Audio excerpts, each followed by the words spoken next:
Hello and welcome to the Federal Podcast on T20 World Cup. I am Aprameya C of the Federal. Today, India defeated Zimbabwe by 71 runs in Melbourne to top Group 2 and reach the semi-finals where it will meet England. To review India's performances in Super 12 stage and also India's win against Zimbabwe and how it fared, let us welcome senior cricket writer R. Kaushik from the Melbourne Cricket Ground. Thanks, Kaushik, for talking to the Federal again. Hi, Apu. My pleasure. Thank you for having me.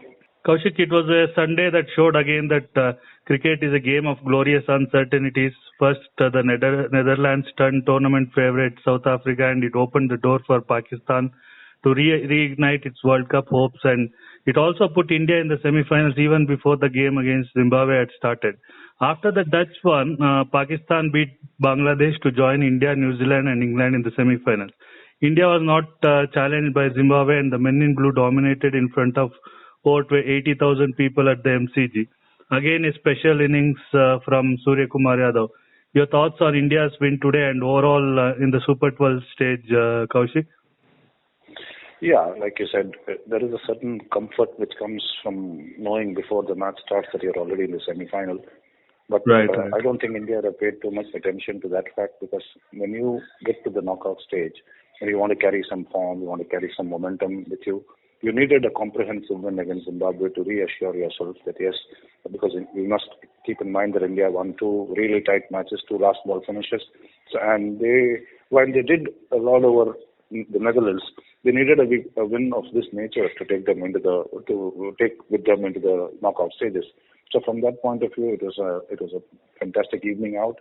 It was not a flat track. There was a bit of pace. There was movement early on. And India had their moments of discomfort right at the beginning and then in the middle stages where they lost 3 wickets in 11 deliveries. But a familiar figure who has been in the forefront of things this year, he was again at it today, and it was great entertainment to watch Surya Kumar bat the way he did. He brings a certain calmness to the proceedings, and you know that he is there, and you know that the situation doesn't phase him anymore. And so there's the calmness in the in the dugout when Surya Kumar is batting, and he once again showed how valuable he is to this Indian side, because at number 4 he has made the position his own this entire calendar year, and he provides that aggression and that intent at number 4. Doesn't matter what the situation is, he knows, he is confident of his abilities, and to have that mindset is, I think, it's a precious gift. Yeah, right. Looking back, you just mentioned that there are 2 last ball finishes, and looking back at the Super 12 performances of India, I would say it was not a smooth ride to the semi-final, isn't it, Kaushik? Yeah, you don't have smooth rides in tournaments of this nature, especially when it's a 2020 tournament, Apu. We know how form can change overnight. All it takes is 1 wicket, maybe a couple of blows, and things just turn around like this.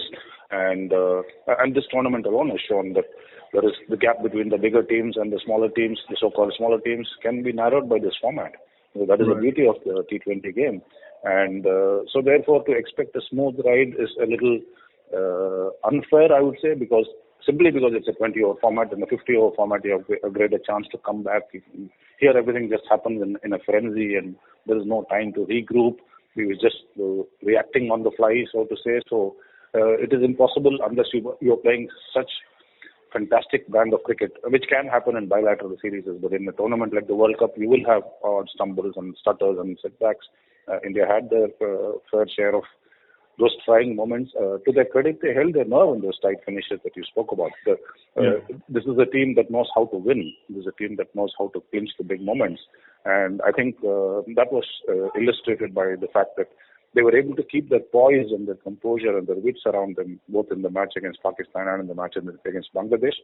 One of the things that is notable about the Indian side is that it seldom is at the receiving end of an upset in tournaments like this.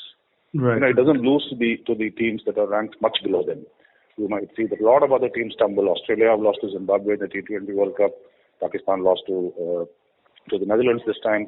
Pakistan lost to Zimbabwe this time, chasing only 131 for victory. Ireland beat England, and today Netherlands beat South Africa. So all the big teams have a stumbling block. But if you go back in time and look at India's record in these tournaments, they seldom lose to these kind of teams, to the smaller teams, if you like. So I think that is a great trait to possess, because you that means that there's no complacency in the ranks. That means that you're as switched on for a match against let's say Zimbabwe as you are against Pakistan, and I think that's just fantastic. Right. Kaushik, after 3 days of rest, India will face England in Adelaide in the semi-final on Thursday. How do you look at that game? Is India a favorite going into that game? And do you see any changes should Yuzvendra Chahal play there at the Adelaide Oval? It's difficult to say right now. We are, like you said, we are 3 days away from that semi-final, and we don't know what is the kind of pitch that we will get on the evidence of what we've seen in Adelaide for the last couple of games. There has been some help for the spinners, but again, the ground staff will have 3 days to prepare. We don't know which surface, what kind of surface they'll lay out, so it's like premature to talk about whether Chahal should play. One thing is clear that Akshar Patel hasn't had a lot to do in this tournament. He's hardly batted. He's not had a great time with the ball. He bowled only 1 over against Pakistan, went for 21.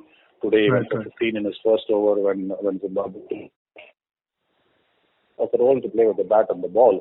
So you might be tempted to say that yes, Chahal, who is a proven performer at this level, will probably be a better bet. But then it's always nice to have the license of a left-hander at number 7 if you want that depth, because if he is not there, then your batting gets a little shorter. So it will be a tricky decision, I think, but eventually I suspect that Akshar will continue to hold his place.